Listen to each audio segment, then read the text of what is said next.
नमस्ते दोस्तों, मैं रमेश मेहता। हमारी कहानी में आप सबका स्वागत है।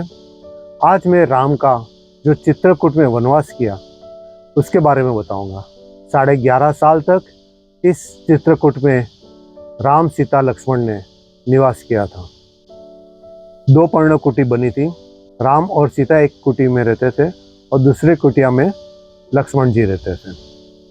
अभी ये जो चित्रकूट है वो बुंदेलखंड में उत्तर प्रदेश जो पवित्र मंदाकिनी नदी के किनारे बसा हुआ है। वहाँ खूबसूरत झरने, हिरन, मोर और प्राकृतिक दृश्य और मंदाकिनी नदी तो है ही है और पर्वत भी है। श्री राम जी, सीता जी और लक्ष्मण के साथ भरद्वाज मुनि के आश्रम में पहुंचे। उसके बाद वहाँ से वो वाल्मीकि जी ऋषि के आश्रम में पहुंचे। वाल्मीकि जी ने उसे चित्रकूट में रहने की सलाह दी और उसके बाद राम, लक्ष्मण और सीता चित्रकूट के किनारे कामतगिरी के पास अपनी कुटिया बनाई थी।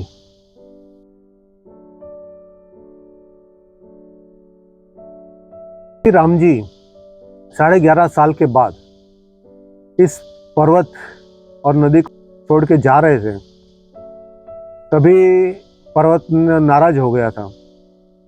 तो राम जी ने कहा, जो भी लोग इस पर्वत की परिक्रमा करेगा उसको मैं मुक्ति दूंगा। और उसके बाजू में जो प्रयागराज है वहाँ राम जी ने अपने पिता का श्राद्ध भी किया था।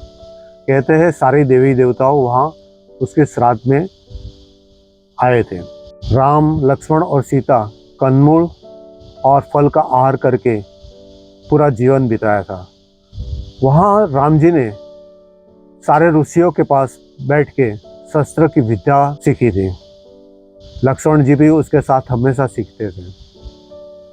यहाँ इसी स्थान पे मंदिर पे सोमवती अमास, रामनवमी, दिवाली, दशहरा, उसी समय पे बहुत सारा कार्यक्रम होता है।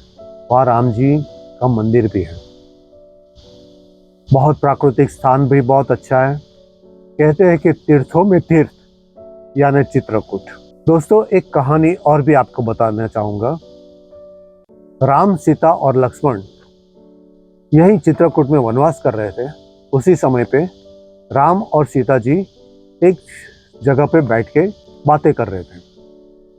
उसी समय इंद्र देवता के पुत्र जयंत कौवा का रूप लेके आया और उसने देखा कि राम जी में शक्ति कितनी है, वो उसकी परीक्षा लेता हूँ। तो कौवा ने क्या किया, जाके सीता जी के पैर पे चोंच मार दी। अभी राम जी ने देखा तो राम जी ने तुरंत आजू बाजू जो घास है उसी से उसको तीर बना दिया और उस तीर को उस कौवे के पीछे जा भेज दिया, उसको ब्रह्मास्त्र बना दिया। अभी कौवा यानी जो जयंत है वो उड़ते उड़ते अपने पिताजी के पास पहुंच गया और पिताजी ने को बताया कि भगवान राम ने तो मेरे पे तीर छोड़ दिया, अभी मैं कैसे बचूंगा। तो इंद्र देवता ने बोला, अगर तुमने गलती की है तो उसकी सजा तो जरूर मिलेगी और मैं इसमें कुछ नहीं कर सकता, मैं तुमको बचा नहीं सकता। इंद्र भगवान ने अपने बेटे को भी बचाने के लिए मना कर दिया। अभी जयंत वहाँ से भागने लगा।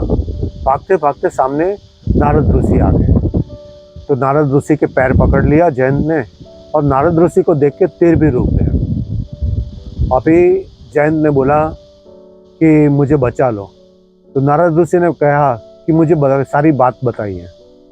तो जयंत ने बताया कि इस तरह मैंने सीता माता को उसके पैर में चोंच मारी थी और मैं भाग गया। तो उसी समय राम भगवान की शक्ति की परीक्षा लेनी चाहिए।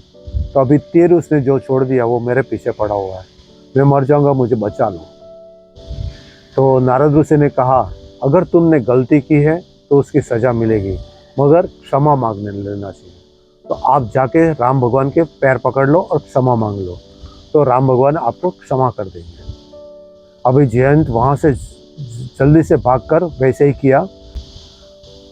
राम भगवान ने कहा, गलती की है तो सजा तो जरूर मिलेगी, मगर उसने तीर को उसकी आंख पे छोड़ दिया और उसकी आंख फूट गई। जयंत की एक आंख फूट गई और वो उसका जान बच गया और जयंत फिर अपना स्वर्गलोक चला गया।